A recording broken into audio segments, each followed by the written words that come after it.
ये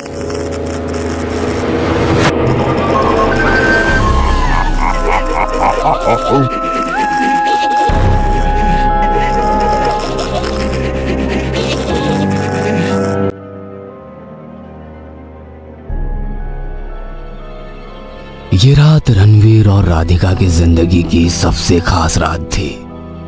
राधिका घूंघट ओढ़े सेज पर बैठी हुई थी। कमरे में चारों तरफ दिए की रोशनी और फूलों की खुशबू फैली हुई थी। रणवीर उसके करीब गया और धीरे से उसका घूंघट उठाया। राधिका ने नजरें नीचे कर रखी थी। यह देख रणवीर ने उसका चेहरा अपने हाथों में थामा और राधिका ने अपनी नजरें उससे मिलाई। उसकी खूबसूरत मुस्कान देखकर रणवीर के दिल पर मानो 1000 छुरियां एक साथ चल गई थी। वह मुस्कुराया और अपना चेहरा धीरे से उसके करीब ले गया। राधिका ने अपनी आंखें बंद की और दोनों के होठ एक दूसरे को छू गए। उसके बाद रणवीर ने उसके गले पर प्यार से अपना हाथ रखा और उसको लेटा दिया। फिर धीरे से उसके करीब लेटकर उसको प्यार करने लगा और इसी तरह उनका खूबसूरत लम्हा शुरू हुआ। उसी रात तकरीबन 3 बजे गौरव अपने कमरे में झुंझलाया सा बैठा हुआ था। कैसा भाई है साला, छोटे भाई की एक बार शादी नहीं हुई और ये दूसरी भी कर लाया, और लड़की भी क्या मस्त मिली है इसको। गौरव की आंखों में राधिका की तस्वीर घूम रही थी और वो ना चाहकर भी उसी के बारे में सोचे जा रहा था। काश काश राधिका मुझे मिल जाती। वो अभी इसी सोच में डूबा हुआ था कि किसी ने दरवाजे पर नॉक किया। इस समय कौन मरने आ गया यार। कहते हुए उसने घड़ी की तरफ देखा और फिर उठकर दरवाजा खोला। सामने राधिका अपने वही दुल्हन वाले जोड़े में उसके सामने खड़ी थी, लेकिन उसका दुपट्टा इस टाइम उसके सर पर नहीं था। तुम यहाँ? गौरव ने इतना ही कहा था कि राधिका ने उसके होठों पर अपना हाथ रख दिया और फिर अंदर आकर दरवाजा बंद कर दिया। आप यहाँ क्या कर रही हो? सुनकर राधिका मुस्कुराई और बोली, मैंने सब सुन लिया है कि तुम क्या कह रहे थे। काश राधिका मुझे मिल जाती। हाँ? सुनकर गौरव डर सा गया और बोला, वो तो मैं बस। इतना सुनते ही राधिका ने उसके सीने पर हाथ रखकर उसको बेड पर धक्का दे दिया। तुमको डरने की और ज्यादा शरीफ बनने की कोई जरूरत नहीं है। मैंने नोटिस किया था कि गृह प्रवेश के टाइम तुम मुझे किस निगाह से देख रहे थे। सुनकर गौरव मुस्कुराया और उसके करीब जाकर बोला, लेकिन रणवीर इस टाइम क्या कर रहा है? उसने तुमको यहाँ आते हुए देखा तो नहीं? नहीं, वो सो चुका। इतना कहकर राधिका भी बेड पर उसके पास बैठ गई। गौरव ने राधिका की पतली कमर में हाथ डाला और उसको प्यार करने लगा। राधिका के हाथ भी गौरव की कमर पर बेतहाशा चल रहे थे। काफी देर तक उनके कमरे की लाइट्स ब्लिंक करती रही। जब गौरव थोड़ा होश में आया तो उसको महसूस हुआ कि राधिका का शरीर बर्फ के जैसा ठंडा हो रहा है। राधिका हटो। गौरव ने उसको हटाने की कोशिश की, लेकिन उसने गौरव को बहुत मजबूती से पकड़ा हुआ था।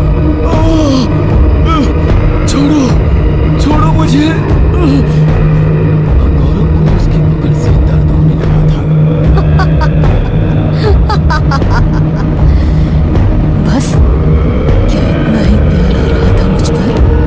सिर्फ इतने में ही जी भर गया। कहते हुए उसने गौरव का गला पकड़ा और उसको जमीन पर पटक दिया। और जब गौरव ने उसका प्यार का देखा तो उसकी नींद का राधिका की आंखों की पुतलियां गायब हो गई थी और वो लाल नजर आ रही थी।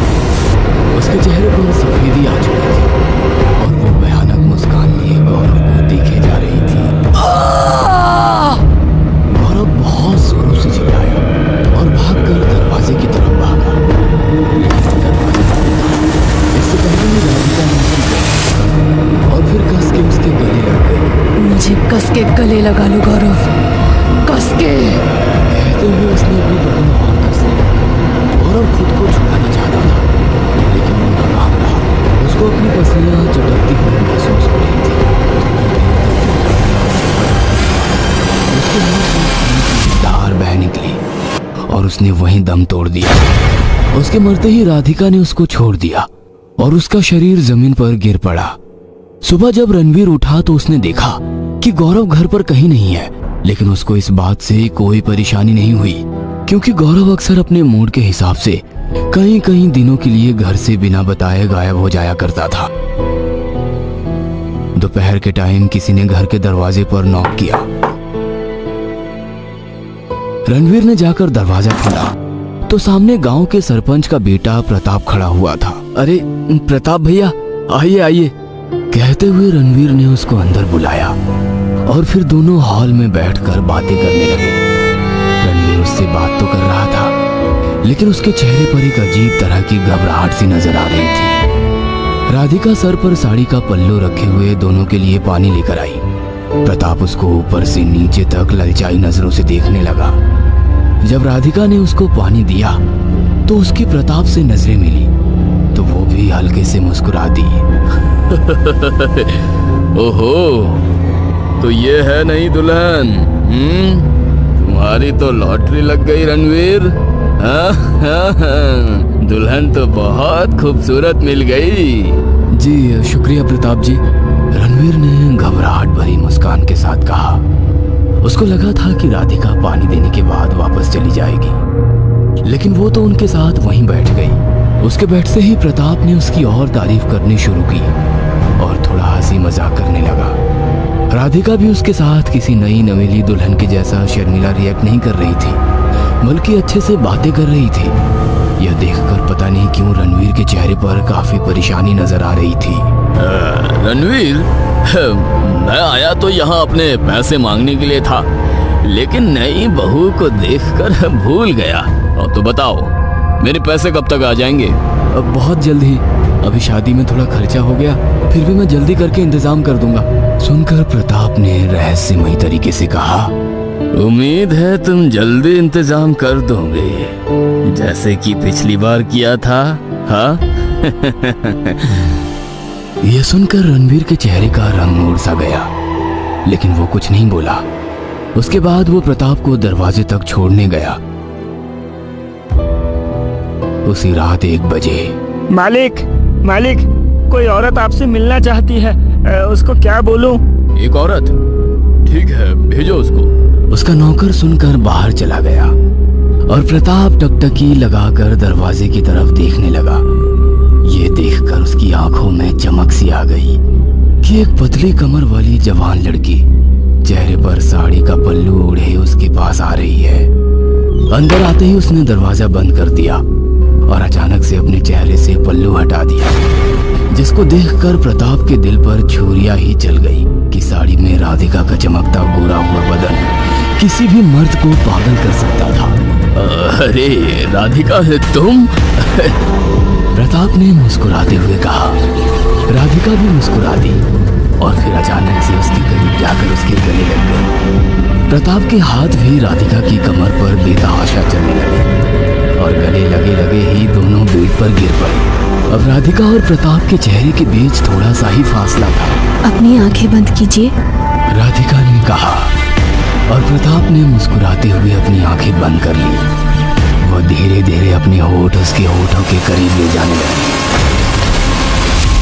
राधिका की आंखें तेज लाल अंगारों के जैसी चमकने लगी और चेहरे का रंग सफेद सा पड़ गया। वो बेसब्री के साथ प्रताप को प्यार करने लगी और उसकी बदली हुई भयानक आवाज सुनकर प्रताप ने अपनी आंखें खोली। उसका भयानक अवतार देखकर प्रताप की चीख निकल गई और उसने एक झटके के साथ उसको बेड से धक्का दे दिया। कौन हो तुम?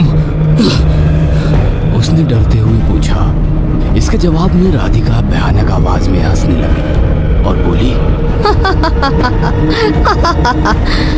मैं हूँ स्वरागिनी, तेरी मौत। इतना कहकर राधिका फिर से उसके करीब गई और उसको कस के गले लगा लिया। प्रताप चिल्लाया, छटपटाया, लेकिन खुद को छुड़ाने में नाकाम रहा। राधिका भयानक हंसी हंसते हुए उसको गले लगाकर दबाई जा रही थी और प्रताप को अपनी पसलियां टूटती हुई महसूस हो रही थी।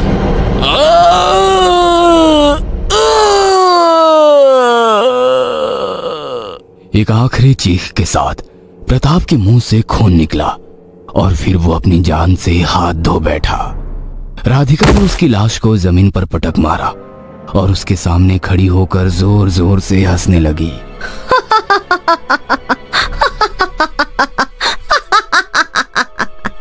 जब रणवीर की आंखें खुली तो उसने देखा कि वो बेड पर अकेला है। राधिका को अपने कमरे में ना पाकर वो परेशान हो उठा। राधिका, राधिका, तुम कहाँ हो? उसने ऊंची आवाज में कहा, लेकिन उसको कोई जवाब नहीं मिला। वो अपने कमरे से निकलकर हॉल में गया और फिर से राधिका को आवाज लगाई, लेकिन इस टाइम घर में कोई नौकर भी नहीं था, इसलिए उसे कोई जवाब नहीं मिला। तभी उसने देखा कि मेन डोर खोला और राधिका उसमें से अंदर आती हुई नजर आई। तुम इतनी रात गए कहां से आ रही हो? उसने हैरानी से पूछा। इस पर वो मुस्कुराई और बोली, मैं प्रताप से मिलने गई थी। सुनकर रणवीर चौंक पड़ा और गुस्सा दिखाते हुए बोला, तुम्हारा दिमाग तो ठीक है? तुमको पता भी है कि तुम क्या बोल रही हो? क्या करती, मजबूरी में जाना पड़ा।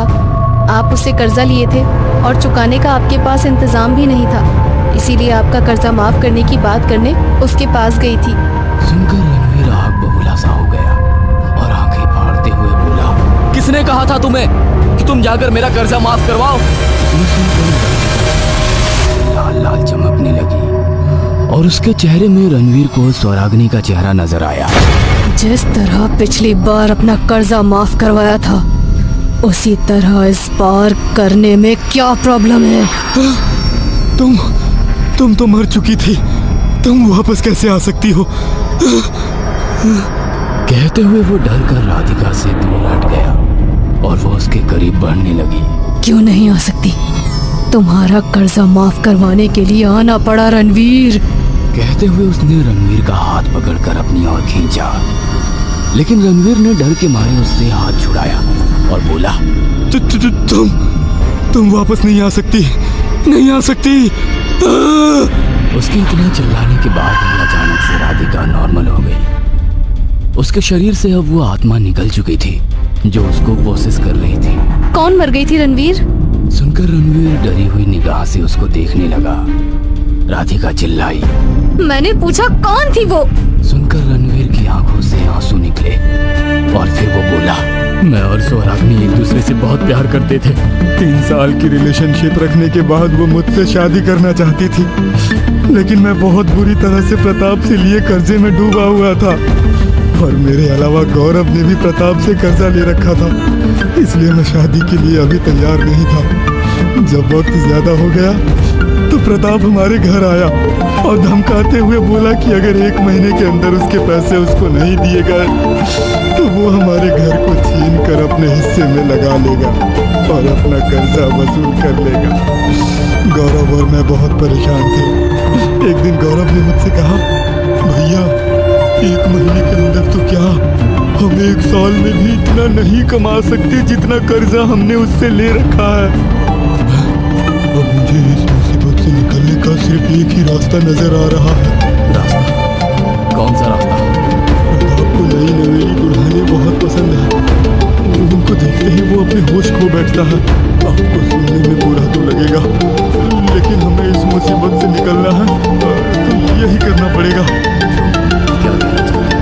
आप स्वराग्नि से शादी कर लो और शादी के बाद सुहागरात के समय उसके कमरे में आप अपनी जगह प्रताप को भेज देना। मैं उससे बात कर लूंगा, वो इस सौदे के लिए इनकार नहीं करेगा।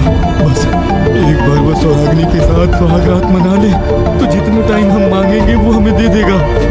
उसकी बात सुनकर मुझे एक पल को गुस्सा तो आया, लेकिन मजबूरी में आकर मैंने उसकी बात मान ली। हमारी शादी के दिन स्वराग्नि बहुत खुश थी। फिर जब शादी की रात प्रताप उसके कमरे में गया तो उसके होश उड़ गए। मैंने कमरे का दरवाजा बाहर से बंद कर दिया। स्वराग्नि दरवाजा खुलवाने के लिए अंदर से चिल्ला रही थी और प्रताप के हंसने की आवाज भी अंदर से आ रही थी। मैं बेबस था, इसलिए मैंने दरवाजा नहीं खोला और दूसरे कमरे में जाकर अपने कान बंद करके सोने की कोशिश करने लगा।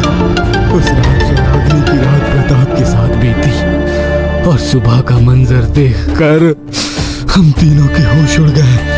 प्रताप के सोने के बाद स्वराग्नि ने अपने हाथ की नस काट कर आत्महत्या कर ली थी। इसका पता हमें सुबह चला। हमें कुछ समझ नहीं आया और फिर हमने देर रात सबकी नजरों से बचाकर उसकी लाश को जला डाला। इतना कहकर रणवीर चुप हो गया और राधिका के चेहरे पर गुस्से और हैरानी की भाव एक साथ नजर आने लगे। तुम जैसे घटिया इंसान को शादी करने का कोई हक नहीं। शादी साथ निभाने के लिए की जाती है, पत्नी के जरिए अपनी अय्याशी पर लिए गए कर्जे को माफ कराने के लिए नहीं। तभी उन दोनों ने देखा कि सामने स्वराग्नि की आत्मा आकर खड़ी हो गई है और रणवीर को गुस्से से घूर रही है। स्वरागिनी, गौरव और प्रताप को तो तुम मार ही चुकी हो, लेकिन इसके किए की सजा इसको कानून देगा। मैं वादा करती हूँ कि तुम्हारी मौत का सच सबके सामने लेकर आऊंगी। कहकर उसने अपना मोबाइल रणवीर को देते हुए कहा, अगर जिंदा रहना चाहते हो तो अभी पुलिस को फोन करके सब सच बता दो।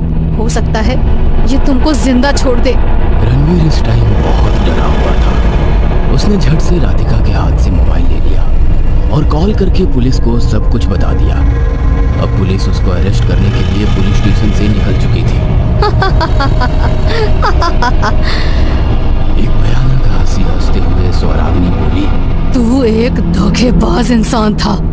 ये बात अब पुलिस के जरिए सबके सामने आ जाएगी, लेकिन तेरी मौत तो मेरे ही हाथों होगी रणवीर। कहते हुए वो राधिका के शरीर में फिर से समा गई। रणवीर ये देखकर डर गया और उठकर भागने लगा।